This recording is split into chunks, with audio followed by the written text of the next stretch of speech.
1632 में बादशाह शाहजहां ने अपनी बेगम मुमताज महल की याद में ताजमहल बनाने का फैसला किया। यमुना किनारे इस महान इमारत की शुरुआत होने वाली थी। ताजमहल की मजबूत नींव के लिए गहरी जमीन खोदी गई, लकड़ी के खंभे और भारी पत्थर लगाए गए ताकि यह इमारत सदियों तक मजबूती से खड़ी रह सके। हजारों मजदूर और कारीगर इस महान निर्माण में जुट गए।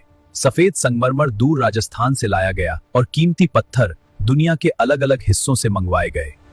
भारी संगमरमर ऊपर ले जाने के लिए एक लंबी मिट्टी की ढलान बनाई गई। कारीगर संगमरमर पर बारीक नक्काशी करते थे।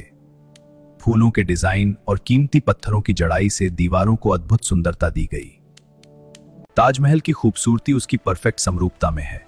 विशाल गुंबद और चारों मीनारें बेहद सटीक योजना के साथ धीरे धीरे आकार ले रही। 22 साल की मेहनत के बाद यह अद्भुत इमारत पूरी हुई।